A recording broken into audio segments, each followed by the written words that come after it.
Today we're going to be talking a little bit about note cards and what I expect for that. Now, note cards are a really personal thing, but I've put together this lecture a little bit so that we can talk about why we want to use them, what type of note cards we can use, the maximum and minimum number of note cards possible, and then a few hints and tricks that I've seen students use over the years. So first of all, why note cards? Well, it's going to add to your credibility as a speaker. If you're just reading your manuscript, people aren't going to believe that you know what you're talking about. It also is going to remove that temptation to read your speech. Remember, when we get up and we're in front of people, our anxiety may cause our brain to kind of short circuit for a moment.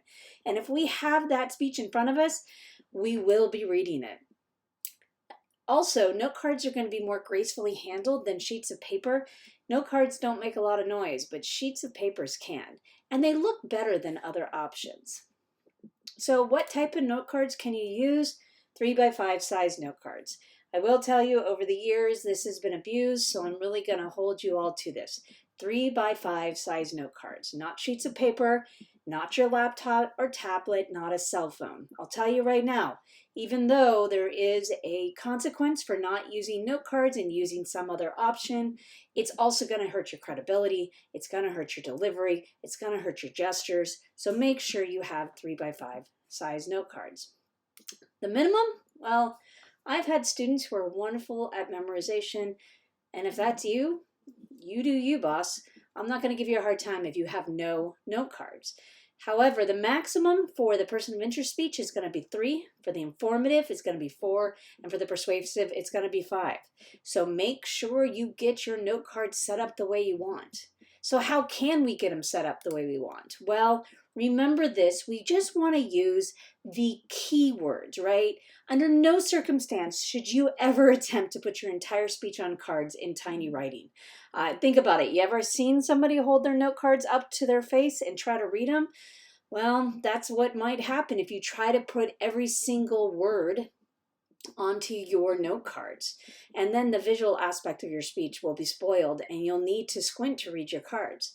Write in large letters so you're able to read them, but make sure you just put on the big notes, the big ideas, right? Use color coding. Who says that it needs to only be in black or blue or whatever pen you happen to pick up that day? Put it in red. Highlight it in yellow. Use a green marker if you have one, because sometimes that's how we remember things. A lot of times we don't say, hey, I want my Nike sweatshirt. We say, I want my red sweatshirt. We're looking for that red in our closet, not the swish of the Nike. So use color to your advantage. Use size to your advantage. Have things in all capital letters. Underline things. Bold things. Speaking of that, just because I'm telling you you can only have 3 note cards for this speech does not mean you cannot print them up. There's a lot of different ways that you can use note cards to your advantage.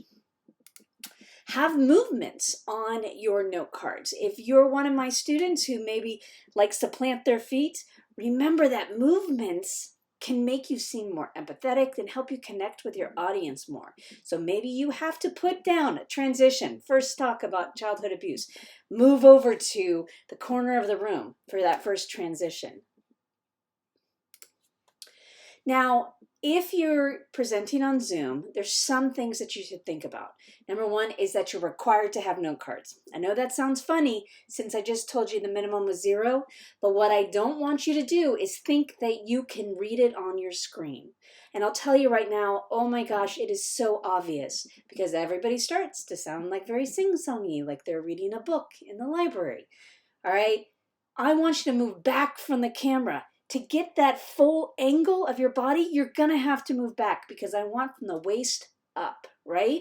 So you're going to have to move back from the camera. You cannot have your screen on with your outline there. You're going to find yourself in trouble.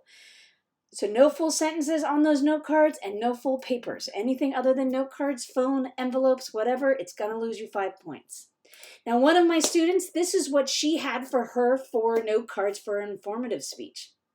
She had these 4, she had colors, they were all kind of in the same area, and so that she knew that she could just pick them up and say, oh gosh, introduction, Oh, it's underlined. All right, main point 1, it's underlined. The subpoints are in green, and she could walk her way down it. So this was a really quick overview. Again, making a note card is a very personal thing, so I'm not going to tell you exactly what it should look like, but I can tell you that full sentence outlines are going to hem you up. You wrote your outline. You know what you want to say. And I'll tell you right now, there's not a lecture that goes by that I don't drop a sentence or miss a word, and y'all never notice it. And I won't notice it on your speech either.